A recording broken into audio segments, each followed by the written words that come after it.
Assalamualaikum warahmatullahi wabarakatuh. Di video kali ini, saya akan menceritakan sebuah kisah yang berjudul Teror Lelembut Penunggu Pabrik Teh. Sebelum lanjut, bagi teman-teman yang belum subscribe, silakan klik tombol subscribe dan nyalakan lonceng notifikasinya agar tidak ketinggalan kisah-kisah horor yang akan disajikan di channel ini. Kalau sudah, mari sama-sama kita simak kisah berikut. Sini gue ceritain Teror Lelembut Penunggu Pabrik Teh.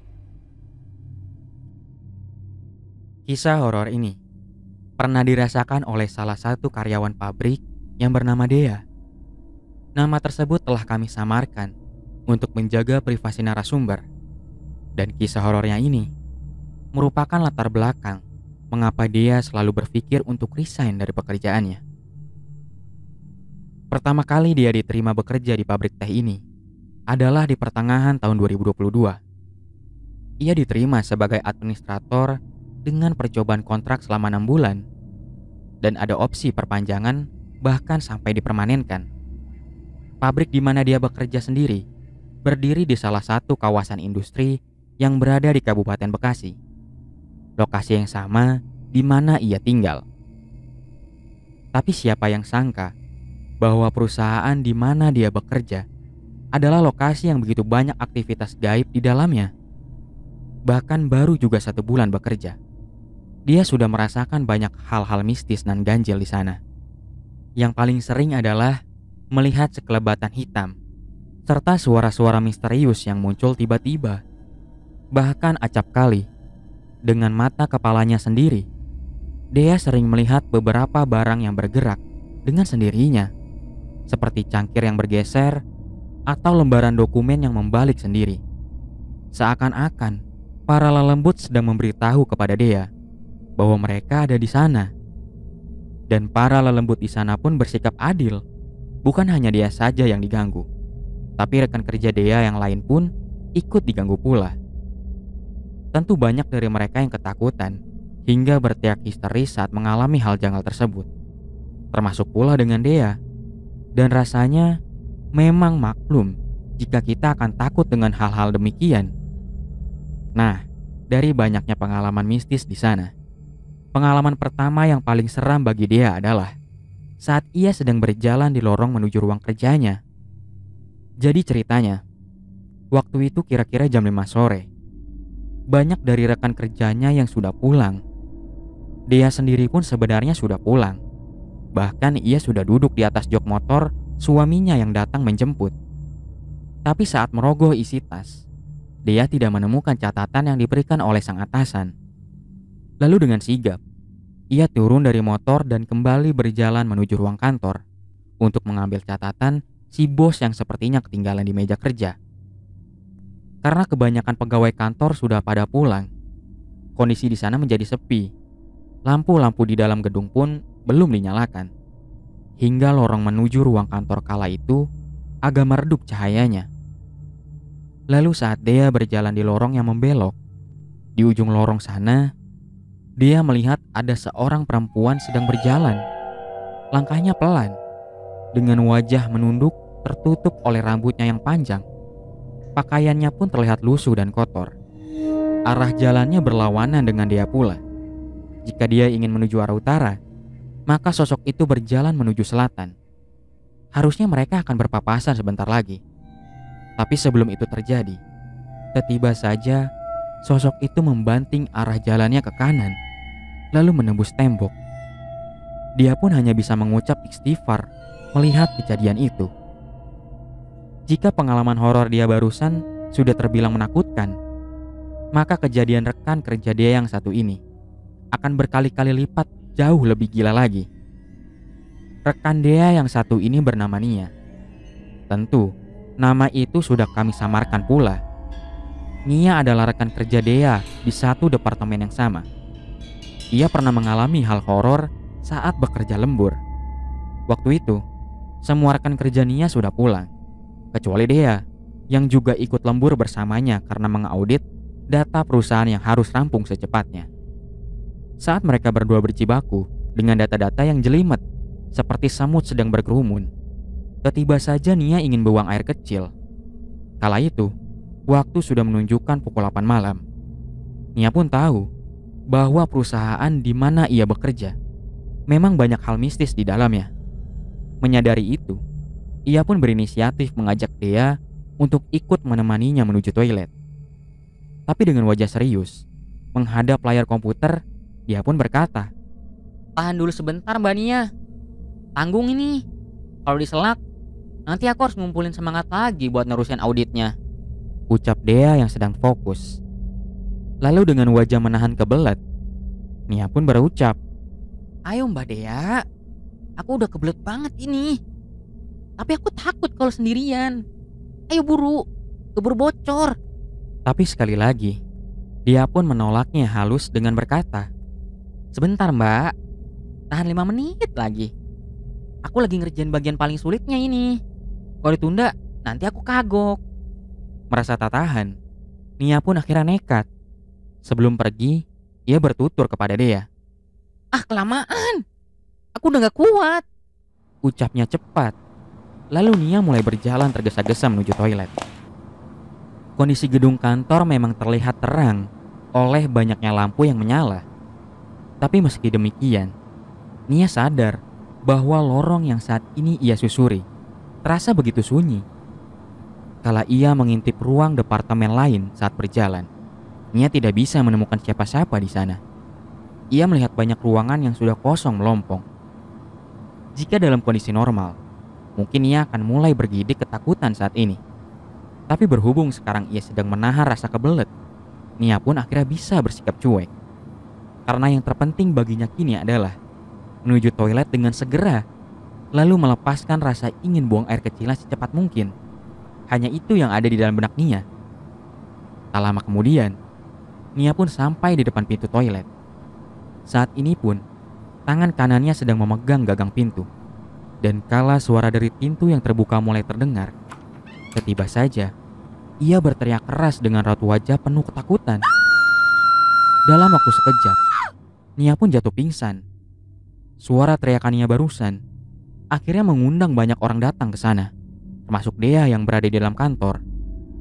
Meski samar, suara teriakan menggelegar Nia barusan masih terdengar jelas ke ruang di mana ia berada.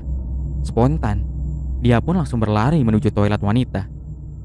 Sesampainya di sana, dia melihat beberapa orang sedang mengerubungi Nia. Kalau tidak salah, ada 5 orang. Dan bersama-sama, mereka mulai menggontong Nia menuju sofa yang ada di lobi kantor.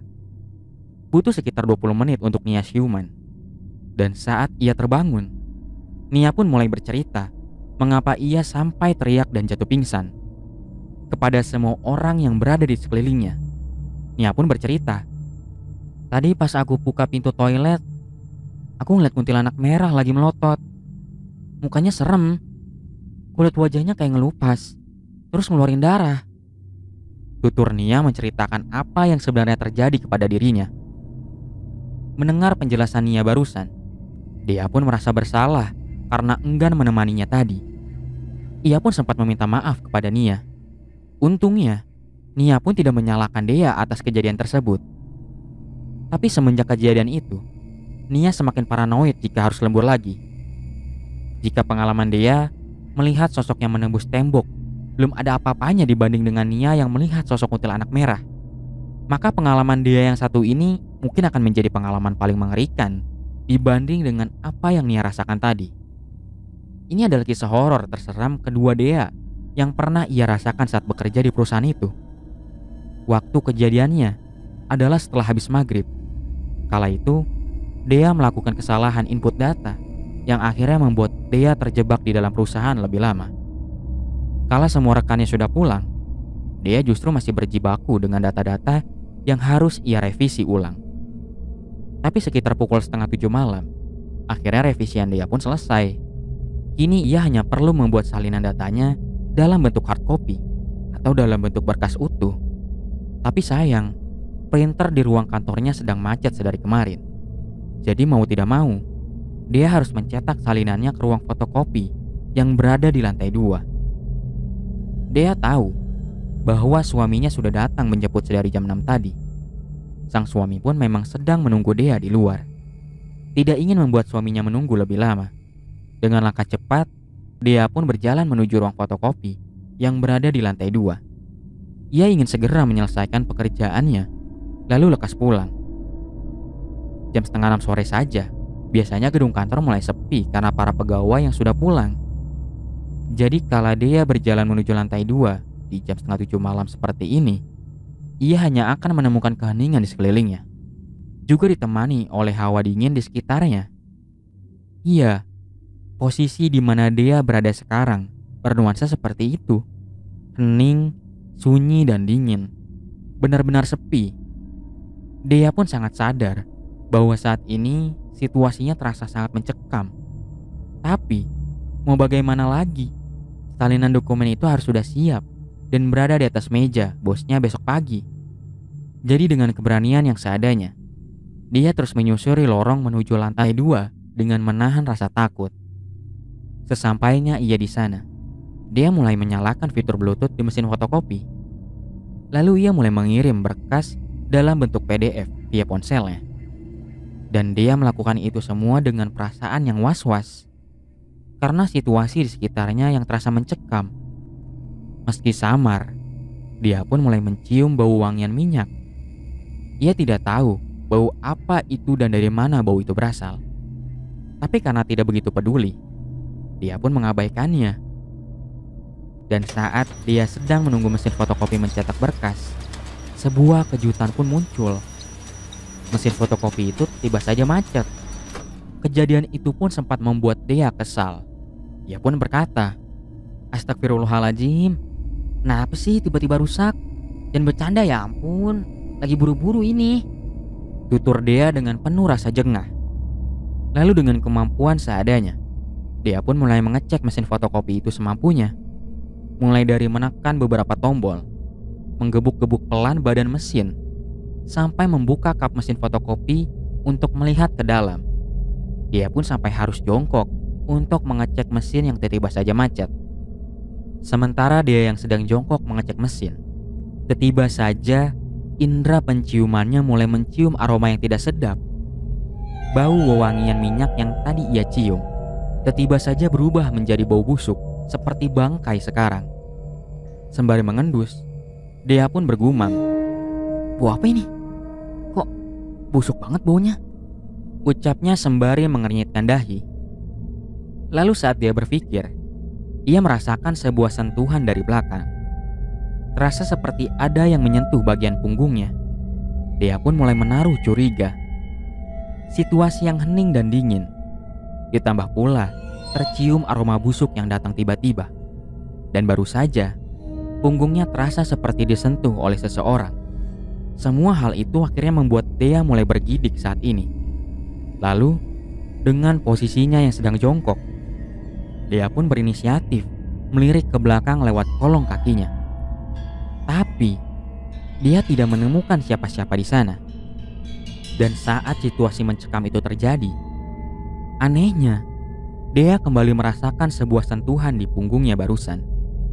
Seperti ada yang sedang menoel dirinya barusan. Meski dia tahu bahwa tidak ada siapa-siapa di belakangnya saat ini.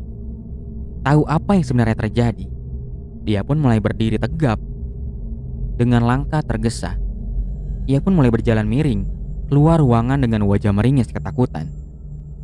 Lalu saat sudah berada di ujung pintu, dia akhirnya menengok. Rasa penasarannya membuat melirik ke dalam. Dan saat dia menoleh ke dalam ruang fotokopi, ia melihat sesosok pocong dengan wujud rupa yang sangat menyeramkan. Wajahnya hitam dan rusak. Matanya seperti ingin keluar pula. Sama seperti dia yang melirik ke arahnya, pocong itu pun ikut menoleh ke arah dia. Mereka sempat bertatapan sesaat. Seketika, dia pun langsung lari terbirit-birit meninggalkan lokasi. Dan setelah kejadian itu, dia semakin paranoid bekerja di sana. Hal-hal gaib masih terus berlanjut sampai sekarang. Mulai dari melihat hantu muka rata, sampai akhirnya dia kebagian juga melihat sosok kuntilanak merah. Belum lagi ditambah pula dengan penampakan-penampakan lainnya yang membuat rasa traumanya lebih menjadi-jadi. Rasanya ingin resign dari sana segera. Tapi tuntutan hidup dengan segala kebutuhannya akhirnya membuat Dea menjadi bertahan. Apalagi dengan kontrak barunya yang diperpanjang hingga setahun ke depan. Maka dia harus menguatkan hati kala ia bekerja.